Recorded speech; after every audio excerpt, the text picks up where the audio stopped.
Venimos ante ti con expectativa en nuestro corazón. Aunque pase el tiempo, sé que tu promesa cumplirás.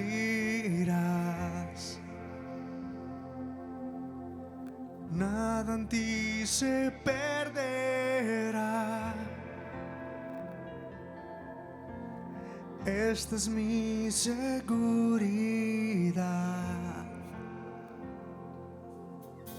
Tus cuerdas de amor cayeron sobre mí, sobre mí.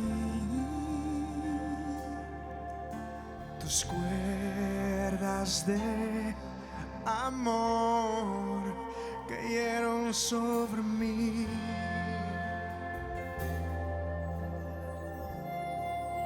Es tu amor que me sostiene, el que me levanta, el que me da paz, me da seguridad. Es tu amor que me sostiene, el que me levanta, el que me da paz, me da seguridad de lo que vendrá. Tú tienes el control, nunca pierdes el control.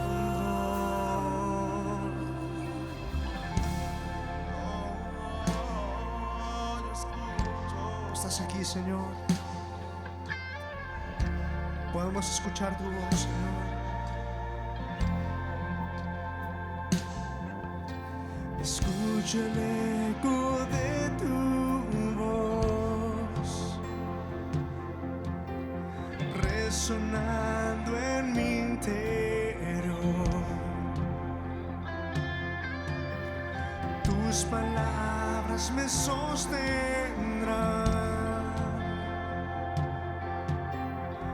Esta es mi seguridad. Los velos están cayendo y puedo ver con claridad. Levanta tu fe en este día. Mi fe se está encendiendo.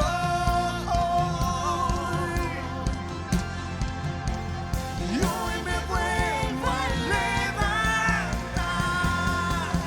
Es tu amor que me sostiene, el que me levanta, el que me da paz, me da seguridad. Es tu amor que me sostiene, el que me levanta, el que me da paz, me da seguridad. Es tu amor, Señor, que me sostiene, que me levanta. Eres tú, Señor. Tú me llevas de tu mano, Señor. Tú me levantas cuando caiga. Tú me das la fuerza cuando más necesito. Es tu amor que me sostiene, el que me levanta, el que me da paz, me da seguridad. Es tu amor que me sostiene, el que me levanta, el que me da paz, me da seguridad de lo que vendrá. Tú tienes el control, nunca pierdes el control.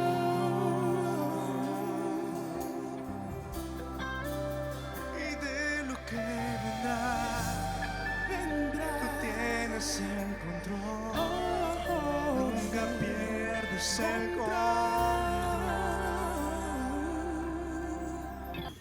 Hola, muy buenas noches, bendiciones a todas las personas que hoy están conectadas con Nazareno en Casa. Qué rico poder estar con ustedes y compartir nuevamente la palabra del Señor. Hoy queremos pedirles que cierren sus ojitos, vamos a pedirle al Señor que dirija este tiempo y que sea el Espíritu Santo quien hable a través de nosotros. Padre Celestial, en este tiempo te pedimos, Padre, que sea tu presencia y tu Espíritu Santo en este lugar, en cada una de las casas de las personas que nos están viendo, Señor. Hoy queremos hablar tu palabra con la reverencia, Padre Celestial, que tú quieres, Señor Jesús. Hoy queremos hablar dirigidos por ti, no queremos hablar en nuestra propia prudencia, no queremos hablar de lo que nuestro corazón o nuestros pensamientos está. Queremos hablar lo que tu palabra dice, Señor. Yo te pido que seas tú preparando el corazón de cada una de las personas que va a escuchar esta palabra. Prepara ese terreno para que la semilla que tú lances en este día quede en buena tierra y dé fruto al 100%, Señor, en la vida de cada una de las personas que hoy están escuchando. Hoy quitamos, Padre Celestial, te pedimos que quites toda distracción, toda cosa que quiera venir a dañar, a interrumpir y a estorbar este tiempo, Padre Celestial. Que sea tu presencia en cada uno de los corazones de estas personas y en la de nosotros. En el nombre de Cristo Jesús, amén y amén. Amén. Amén y amén. Mis hermanos, mis amigos que hoy nos están escuchando, tal vez hayan muchos líderes de la iglesia que estos días no nos hemos podido ver físicamente. Ojalá el Señor nos permita encontrarnos de nuevo. Yo te pido hoy que dispongas tu corazón, como siempre lo hablamos, para que el Señor pueda hablar a tu vida el día de hoy. Hoy vamos a compartir un pasaje que es muy conocido, lo recitamos mucho en la iglesia, es de los más famosos, y quisiéramos hablar un poco acerca de él. Es Romanos 8:28. Voy a leerlo en este momento. Dice: sabemos además que a los que aman a Dios, todas las cosas los ayudan a bien. Esto es, a los que conforme a su propósito son llamados. Este texto va a ser nuestro texto base del día de hoy. Pero a manera de introducción y para contextualizarnos un poco, vamos a ver algunos textos bíblicos antes de este en el mismo Romanos 8. Y para poder entender la verdad que el Señor nos quiere hablar hoy acerca de este texto. Vivimos en un mundo donde existen sufrimientos, tribulaciones. Para nadie es un secreto, basta ver la noticia del periódico o el noticiero y darnos cuenta del mundo que nos rodea. Y justamente el apóstol Pablo está exponiendo en el capítulo 8 de Romanos que estamos en un mundo que es un mundo caído por el pecado, un mundo que está en la carnalidad, un mundo fracturado y yendo siempre en contra de la voluntad y el propósito de Dios. En otras palabras, sabemos que todo lo que está a nuestro alrededor está alejado de Dios. En su gran mayoría no hace lo recto ni lo que a Dios le agrada. Y lo puedes ver en la injusticia, en la corrupción, en todo esto. De eso está hablando el apóstol Pablo a los romanos. Y en el versículo 22 y 23 podemos ver eso. Y además vemos que la misma creación de Dios gime y está con dolores de parto. Y sus hijos también, esperando que Dios restaure todas las cosas. La redención de Dios, lo que Dios va a hacer y lo que vamos a disfrutar en la eternidad con Él. Él va a venir y va a hacer nuevas todas las cosas. Eso es lo que Él les está hablando en ese momento. Vivimos en un mundo así, pero recuerden que a pesar de todo ese mundo en el que vivimos, hay una esperanza, porque siempre nosotros como cristianos, como hijos de Dios, tenemos una esperanza en Él. No en otra cosa, sino en Él es donde tenemos nuestra esperanza. Pero el apóstol le está diciendo también, mientras llega esa gloria que ha de manifestarse y lo que el Señor va a hacer en la eternidad con nosotros, también habla algo muy lindo, y es en el versículo 26, dice que el Espíritu Santo nos ayuda. Y ahí donde estás, ten claro que el Espíritu Santo te ayuda.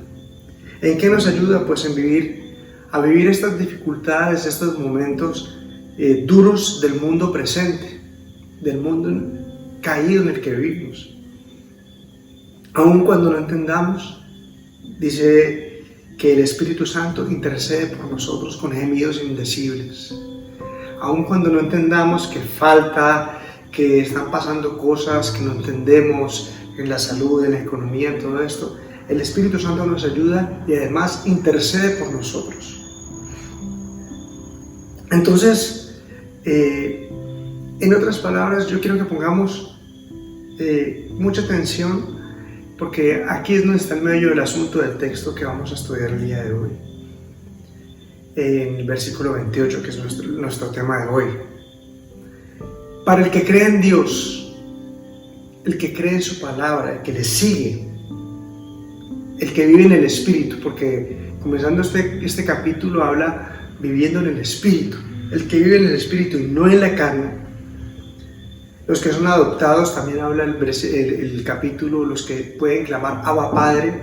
Abba Padre es lo que le diría un niño pequeño a su papá, papacito, papito. Ellos, se está refiriendo a ellos. Ellos tienen una perspectiva muy diferente de las tribulaciones, de las dificultades, de las cosas que pasan en el mundo que no entendemos, porque tienen su esperanza puesta en Dios, porque saben que Dios está obrando aún de maneras que no podemos entender, pero Él tiene el control. Y si usted le puede decir a alguien que tenga ahí a su lado, o a usted mismo, dígase: Dios tiene el control y en Él hay esperanza. Jesús mismo habló de eso también a sus seguidores, a sus discípulos, aquellos que creían en que Él era el Mesías, que Él era Dios, no a los que no creían, no a los ateos. Él les habló acerca de este tema, la tribulación y las dificultades. En Juan 16:33 dice: les he dicho todo lo anterior para que en mí tengan paz. Aquí en el mundo tendrán muchas pruebas y tristezas, pero anímense, porque yo he vencido el mundo. En otras palabras, hay esperanza. En Dios hay esperanza. Y básicamente cuando empieza el apóstol Pablo a hablarles a los romanos aquí, les está describiendo esa esperanza que llegarán en el futuro, en la eternidad con Dios, que es lo que estamos esperando todos. Y no dejes de siempre tener tu vida aquí en la tierra, pero siempre tu mirada puesta en los cielos, porque somos de allá y el Señor estará con nosotros. Pero definitivamente aquellos que creen en Cristo y que aún vivimos en este mundo de tantas imperfecciones, tenemos una perspectiva diferente, y es lo que vamos a ver ahora sí en Romanos 8:28. Bueno, Romanos 8:28, como decía mi esposo, es un versículo muy conocido. Creo que todos los cristianos nos lo sabemos de memoria. Creo que es el texto favorito de muchas personas. Es uno de los más citados en las predicaciones, pero también es uno de los más malentendidos. En Romanos 8:28 nos está diciendo que todas las cosas van a salir como yo quiero. Están diciendo que aunque las cosas no salgan como yo quiero, Dios en su perfecto plan va a usar todas esas cosas para mi bien. Y creo que ahí hay una gran diferencia en cómo lo estamos entendiendo.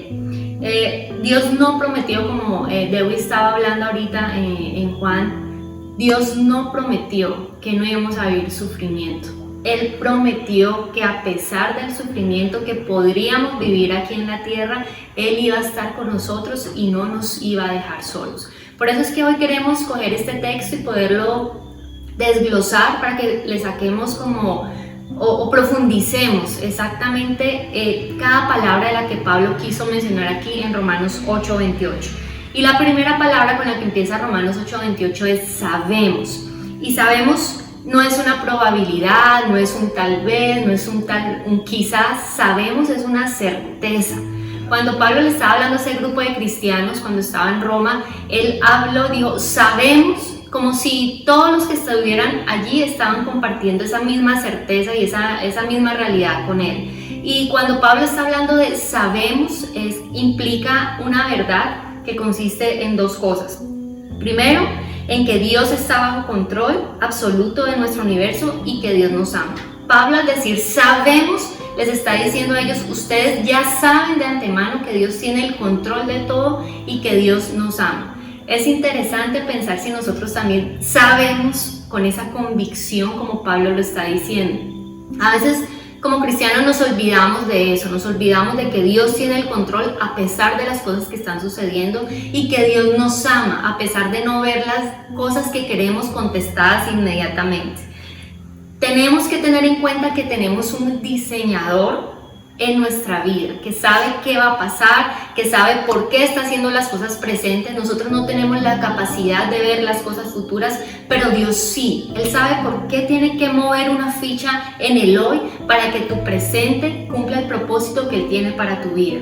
Sabemos también implica algo más, no solo conocimiento, sino una experiencia. Tú puedes tener conocimiento de muchas cosas sin haber tenido una experiencia.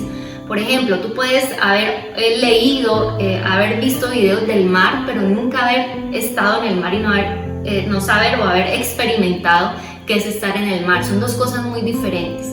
Y ese sabemos no es solo, sí, yo sé que Dios tiene el control de todo. No, es experimentar, yo sé, es que en mi vida ha pasado, es que yo he visto, es que yo sé, yo puedo dar constancia de que Dios tiene control de todo. Es que yo sé, yo puedo dar constancia de que Dios me ama. Ese sabemos es lo que Pablo está hablando, no solo un conocimiento general, sino algo que ha podido experimentar. Y encontré unas palabras de Charles Spurgeon, que fue un gran predicador, y se las quiero leer.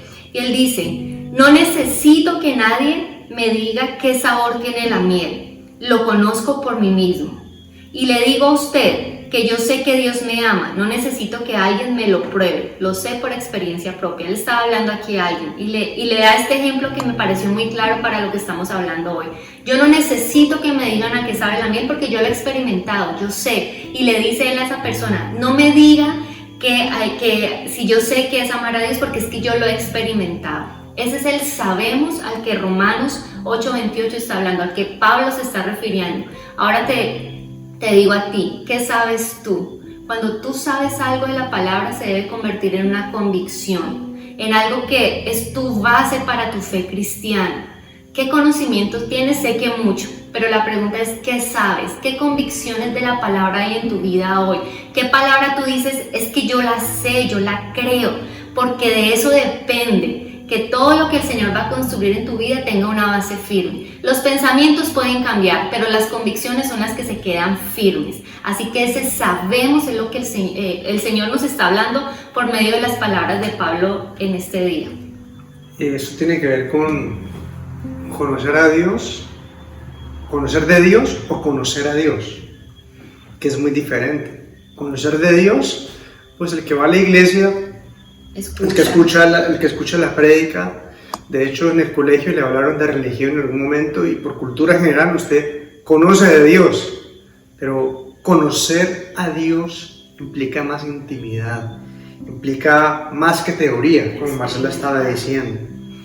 Y basado en este texto es tener la convicción de que el Espíritu Santo nos va a mostrar la voluntad de Dios, nos va a direccionar en esa voluntad perfecta de Dios. Por eso ahora leía los pasajes anteriores a este 28, donde dice que el Espíritu Santo intercede, donde el que vive en el Espíritu vive para vida. Está hablando muchas cosas ahí en ese texto, y que a pesar del sufrimiento que vivamos en la tierra, tenemos la convicción y sabemos que si estamos con el Espíritu, si lo conocemos y tenemos intimidad con Él, sabemos que Él está direccionando nuestra vida conforme al plan de Dios. Hay otras cosas, y tal vez muchas que no entenderemos en un momento dado, y debemos tener presente que hay cosas secretas de Dios, como dice Deuteronomio 29:29. Hay cosas que le pertenecen solo a Él, hay cosas que son del omnipotente, del omnisciente, del eterno, del soberano, del que todo lo puede, del que todo lo ve. Hay cosas que definitivamente solamente Él las va a saber, las va a conocer, y que nosotros de pronto siempre hablamos, nosotros a veces algún día en el cielo le preguntaremos a Él cuando estemos allá, porque aquí en la tierra tal vez no encontramos una respuesta. Sus pensamientos son más altos que los nuestros. Sin embargo, la palabra nos ha dejado, por la palabra y por su espíritu, en tremendas verdades para que podamos vivir nuestra vida. Bueno, en Deuteronomio 29 también dice que hay cosas que son secretas, pero hay cosas que son reveladas. Esas cosas que el Señor te ha revelado a través de la palabra se deben convertir en tu convicción, en tu bastón, en tu fortaleza, ¿no? En por qué no, esas cosas que no entendemos y que en algún momento Dios nos la hará saber aquí o allá, no debe ser nuestro enfoque. Enfócate en las cosas que ya Dios te reveló y que se convirtieron en tus convicciones, porque ese va a ser el piso que te va a ayudar a mantener las cosas que vengan a tu vida, las buenas y tal vez las no tan buenas. Bueno, vamos a seguir. Ya vimos la palabra sabemos, ahorita seguimos los que aman a Dios. Esta es una condición para el cumplimiento de Romanos 8:28. Esta promesa está condicionada a los que aman a Dios. ¿Qué quiere decir? Que no es para todo el mundo.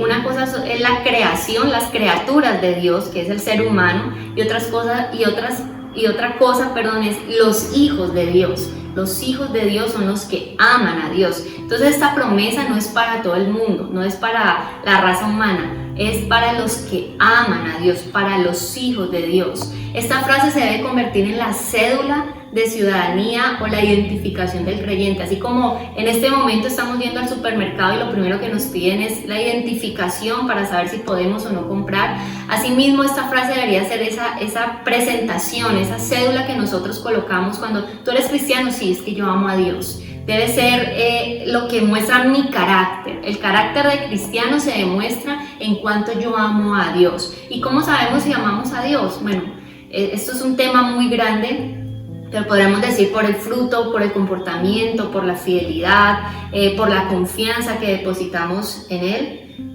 Es algo que pues podríamos hablar toda la noche de cómo saber si amamos a Dios o no. Sin embargo, hay un texto de la palabra que nos puede ilustrar un poco acerca de quiénes son los que aman a Dios. Y hoy tú puedes reflexionar en tu casa también a partir de la palabra. Bueno, ¿realmente yo amo a Dios? Juan 14:21 dice: los que aceptan mis mandamientos y los obedecen son los que me aman. Y porque me aman a mí, mi Padre los amará a ellos. Y yo los amaré y me daré a conocer a cada uno de ellos. Miren qué tremenda esta palabra, los que le obedecen sus mandamientos. En el versículo 23 dice: Jesús contestó: todos los que me aman harán lo que yo diga. Mi Padre los amará y vendremos a vivir con cada uno de ellos. Ahora habla en el 24: el que no me ama, no me obedece. Y recuerden, mis palabras no son mías. Lo que les hablo proviene del Padre, del que me envió. En otras palabras, que está hablando de que el que ama guarda su palabra. El que ama no solamente son palabras, no solamente va a la iglesia, sino que vive en obediencia. Esa promesa que estamos leyendo en Romanos 8:28 es para los que le aman, para aquellos que viven en obediencia, para aquellos que quieren hacer la voluntad de Dios. Y así a veces esa voluntad de Dios choque con mi voluntad. Voy a dar un ejemplo.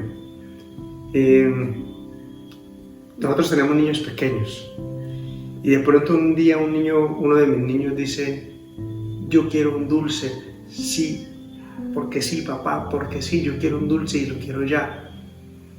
Eso es un deseo, una voluntad de él, pero yo como su padre sé que si él se come ese dulce en ese momento le va a hacer mal porque tiene dolor de estómago y le va a brotar ese dolor y va a ponerlo peor.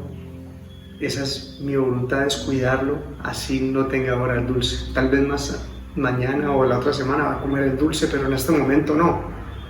Y es los que le aman, ellos quieren hacer su voluntad por encima de todo. Mateo 7:21. No todo el que me llama Señor, Señor entrará al reino de los cielos.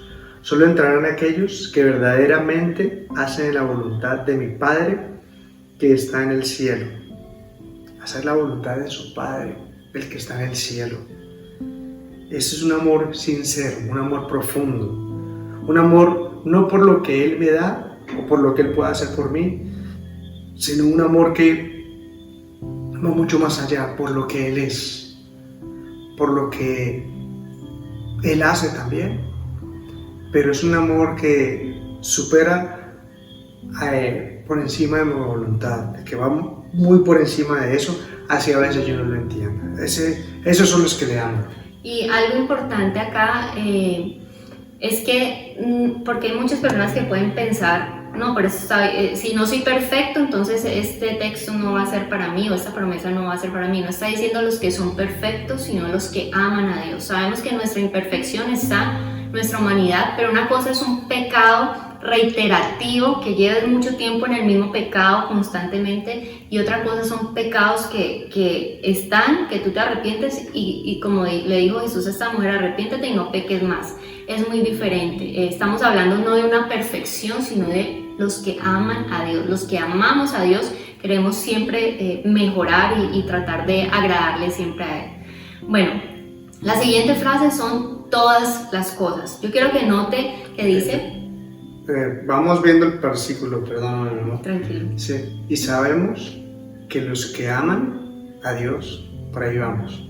Ahora, todas las cosas. Entonces, estamos hablando que literalmente está hablando de todas las cosas. No solo está hablando de las cosas bonitas, las buenas, las alegres, las contentas, no. Está hablando de todas las cosas, son las no bonitas, las que nos hacen llorar, las que traen dolor a nuestra vida. Todas las cosas, es un conjunto de todas las cosas. Y un ejemplo clave aquí para que podamos entender esta parte o esta frase es la vida de José. José estuvo en el pozo, José fue vendido como esclavo, José sirvió en la casa de Potifar como haciendo aseo general, por decirlo así. Después fue encarcelado injustamente y pasó varios años allí. O sea, José pasó muchas cosas al principio de su vida buenas, en este lapso de su vida no tan buenas, pero finalmente el conjunto de todas estas cosas cumplió con el propósito que Dios tenía para él. Cuando las cosas que nosotros pasamos se juntan y Dios las une, siempre cumple con el propósito que Él tiene. Tanto así que Génesis 50:20, aquí José está hablando a los hermanos y les dice: vosotros pensasteis hacerme mal, pero Dios lo encaminó a bien. Escuchen, ustedes pensaron en hacerme mal a mí, pero Dios lo encaminó a bien. No quiere decir que José no pasó tribulación, sí, pero esa tribulación Dios la encaminó a bien. Dice, para hacer lo que vemos hoy, para mantener con vida a mucha gente, porque pues ahí ya estaba de gobernador José y pudo, la historia dice pues que hubo 7 años de vacas flacas, de escasez, y 7 años de abundancia, y pues Dios lo colocó allí con un propósito. Pero lo que él está diciendo es, todas estas cosas malas que viví, finalmente Dios las encaminó para bien, y finalmente formaron el carácter para que José pudiera sostener lo que Dios tenía, ese propósito que Dios tenía para él en ese momento. Ese para bien es tremendo porque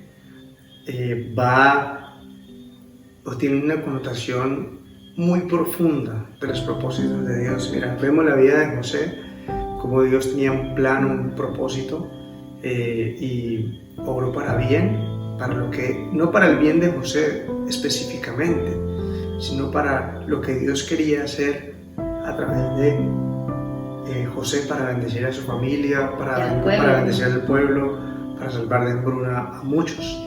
No era la autorrealización o el interés de José solamente.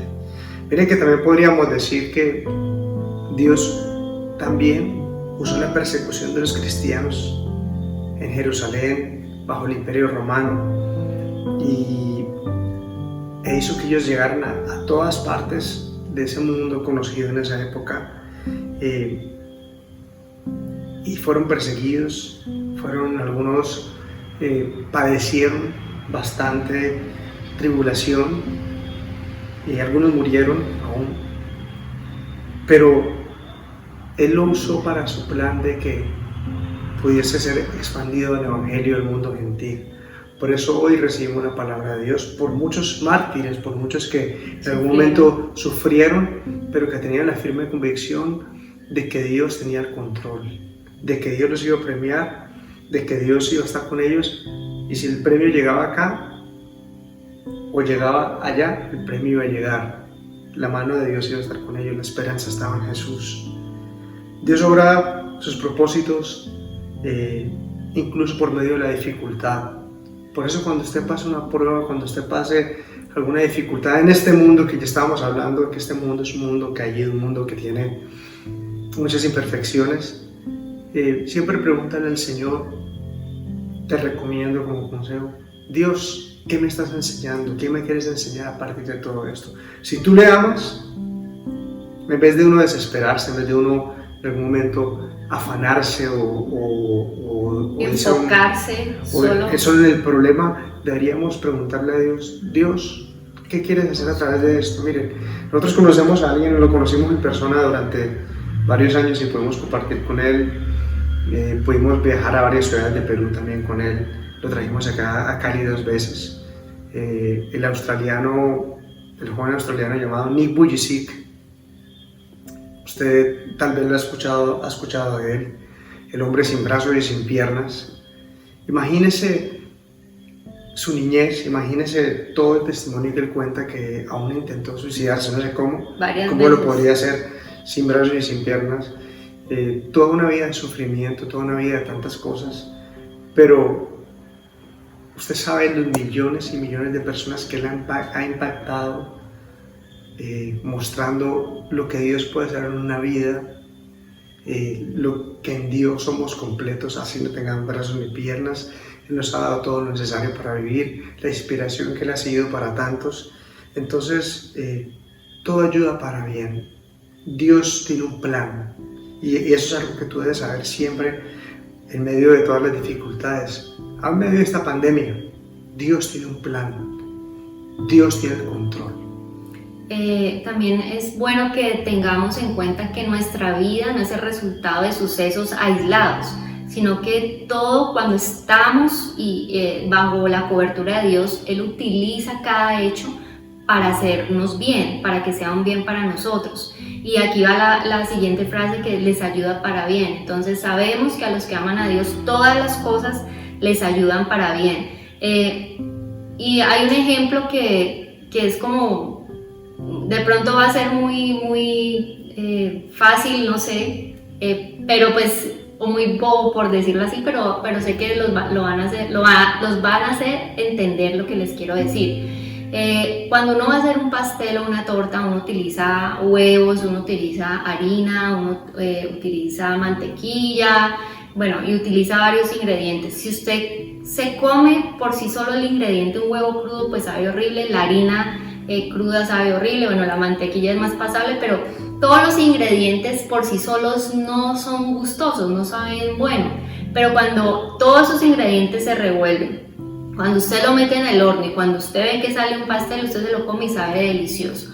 Y es más o menos lo que pasa con nuestra vida. Todos estos ingredientes pueden ser no todos dulces, no todos ricos, situaciones que pasamos difíciles, pero que en las manos del Señor Él empieza a orquestar en ese plan perfecto todas las situaciones que pasamos, y finalmente el resultado es ese pastel o ese propósito cumplido. Y como decía Dewi, tal vez no es el propósito mío, es el propósito de Él en mi vida, que es lo que es otra cuestión que tenemos que tener en cuenta.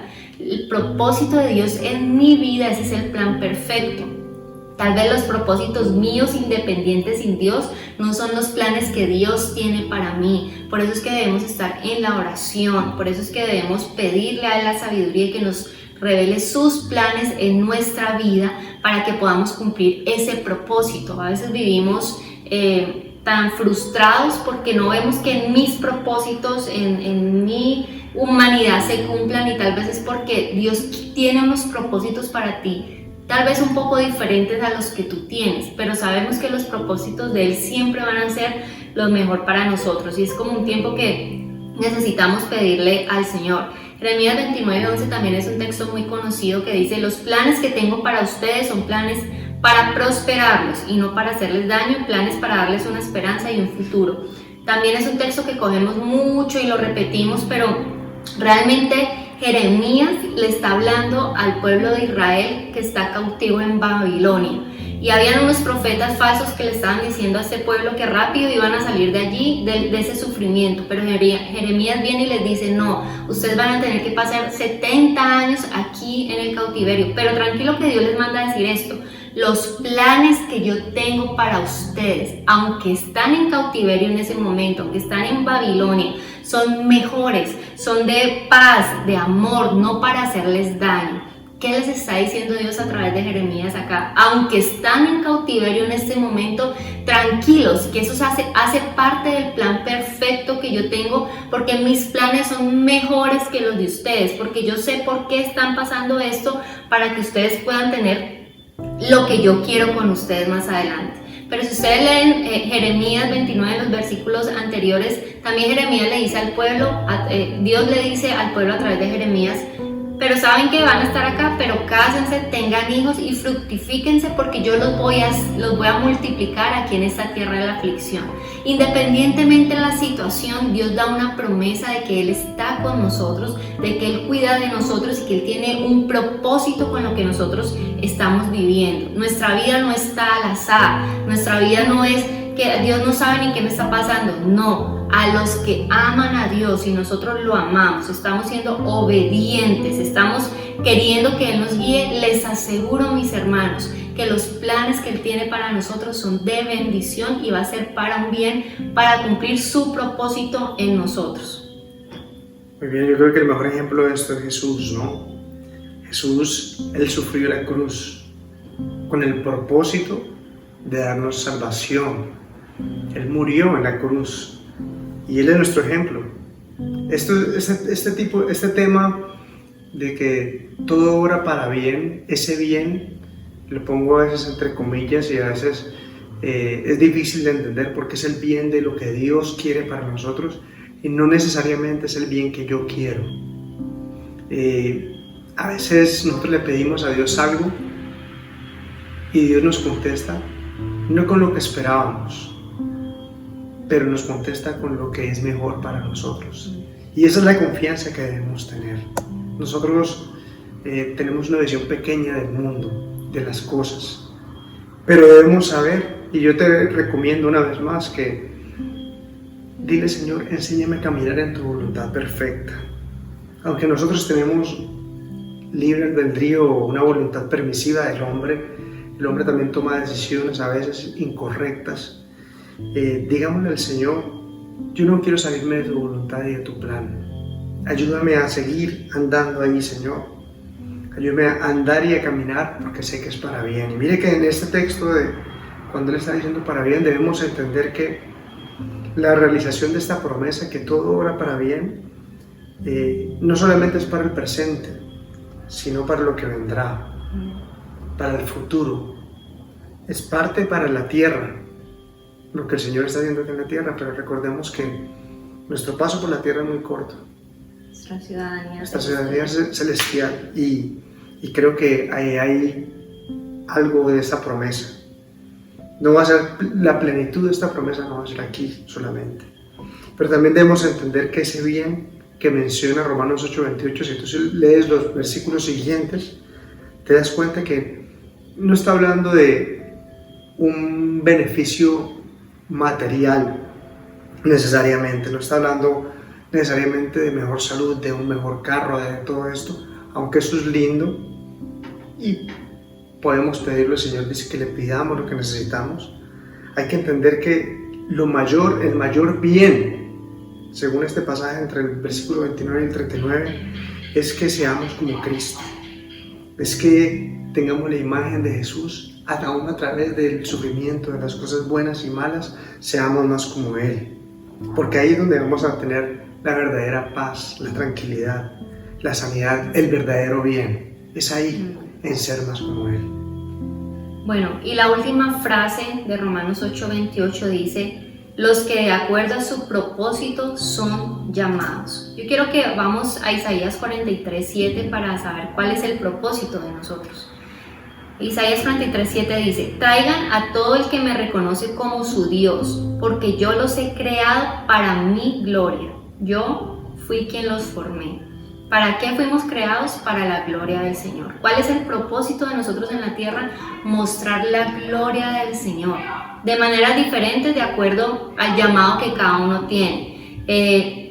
Yo quiero leerles los llamados diferentes que yo pude encontrar, bueno, unos pocos de todos los que hay, pero por ejemplo, Abraham sirvió a Dios como ganadero, o sea, ese llamado que él tuvo como ganadero finalmente sirvió para mostrar el propósito de Dios. Moisés sirvió a Dios como legislador y profeta, fue la manera como fue llamado para cumplir el propósito de mostrar la gloria de Dios. José y Daniel sirvieron como hombres de Estado, Isaías como profeta, María como portadora de su hijo. Entonces Dios te ha llamado para servirlo, para mostrar su gloria, para mostrar la fidelidad de Él, para hablar de Él, para llevar la palabra de Él, para Él. Ese es un propósito general que todos tenemos, que nos hemos nuestro llamado de maneras diferentes de acuerdo a las capacidades, las cosas que Él nos haya dado, los talentos o los dones que tengamos, lo hacemos de maneras diferentes, pero finalmente todos tenemos el propósito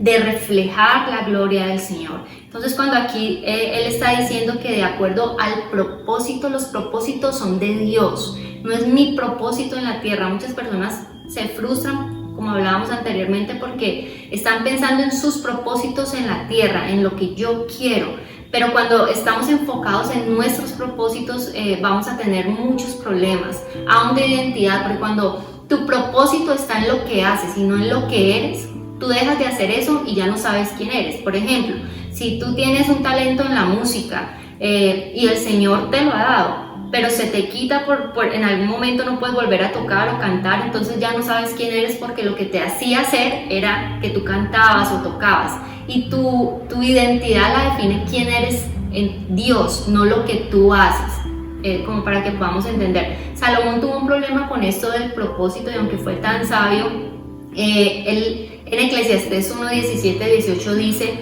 así que me dispuse a aprender de todo, desde la sabiduría hasta la locura y la insensatez, pero descubrí por experiencia que procurar esas cosas es como perseguir el viento. Cuanto más sabiduría tengo, mayor es mi desconsuelo. Aumentar el conocimiento solo trae dolor.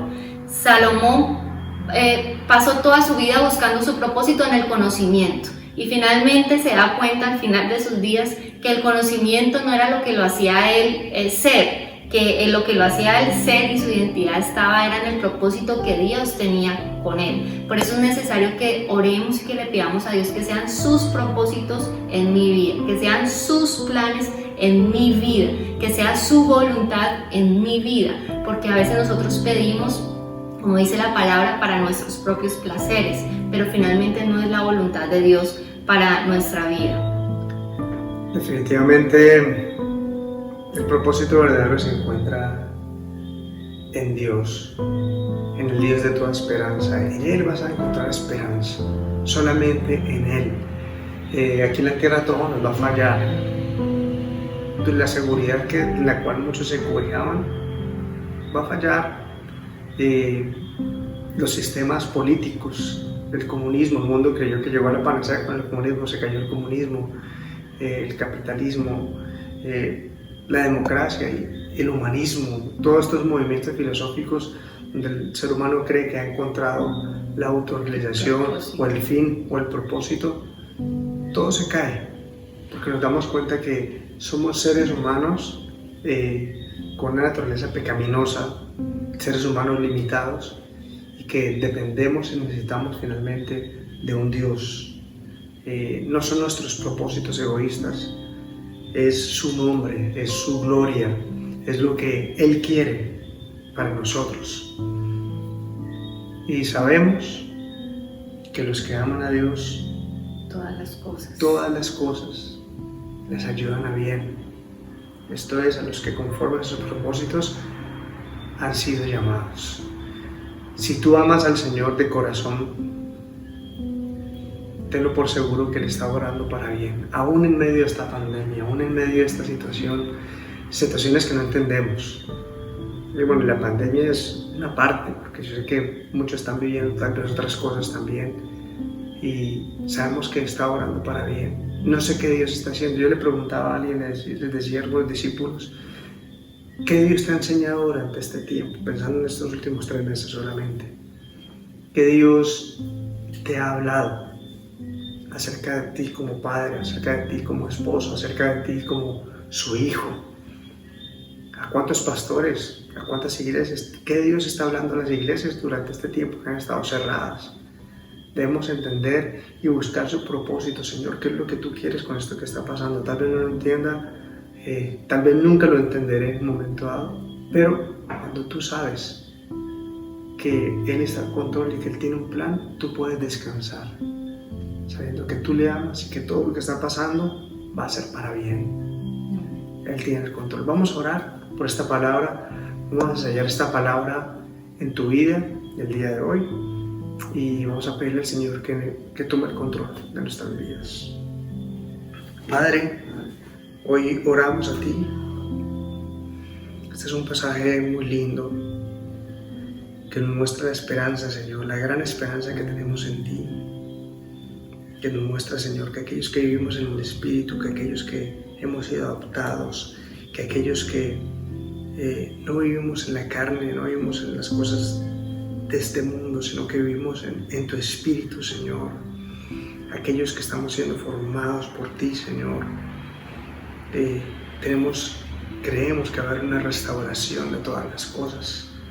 Creemos que hay cielo nuevo, tierra nueva para aquellos que confiaron en ti aquí en la tierra, Señor. Pero sabemos que aún en este mundo imperfecto, tú nos tienes en tus manos. Tú tienes el control y tú estás forjando ese plan, Señor, en nosotros. Si nosotros nos dejamos moldear, si nosotros te amamos de todo corazón, te obedecemos, Señor. Haznos cada día más como tú. En la abundancia, como decía Pablo, o en la escasez, en la cárcel, o en la abundancia, en cualquier momento, poder saber que tú estás con nosotros, sabernos gozar, saber, Señor, agradecer, saber y preguntarte siempre, Señor, ¿qué me quieres enseñar? ¿Cuál es tu voluntad para mí? Ayuda, Señor, hoy a cada hermano, Señor, el que está enfermo. Ayuda al hermano que está pasando una necesidad económica, aquel que no tiene trabajo, Señor. Ayúdalos, Señor, en medio de todo esto. Pero muéstrales siempre que el propósito final es que ellos sean más como tú. Es que ellos, hoy podemos tener un trabajo, hoy podemos ganar mucho dinero, pero si no te tenemos a ti, si no te obedecemos a ti, si no estamos conectados contigo, de nada nos sirve. Nada le serviría al hombre ganar todo el mundo, tener todas las riquezas si perdiera su alma, Señor. Hoy te queremos a ti, tú eres el tesoro más preciado para nosotros. Padre, en ti ponemos hoy cada familia, la ponemos en tus manos para que tú les guardes, para que tú les redargullas, para que tú les enseñes tus propósitos, Señor, y que estos sean tiempos de afianzarse, de acercarse más a ti. Como dice tu palabra, acercaos a Dios y Dios se acercará a ustedes. Te amamos, te bendecimos, te adoramos, Señor. Quédate con nosotros en esta hora. En el nombre de Jesús. Amén y amén. Y amén. Dios los bendiga, iglesia. Bendiciones. Hemos estado hablando estos días de ser una iglesia valiente, de ser una iglesia que conquista. El pastor hablaba del agradecimiento también estos días. Sigamos conectados con Nazareno en casa, sigamos conectados con nuestra familia de Dios, con la familia que nos ha dado, la familia natural, y seguimos siendo iglesia. La iglesia sigue su marcha. Chao.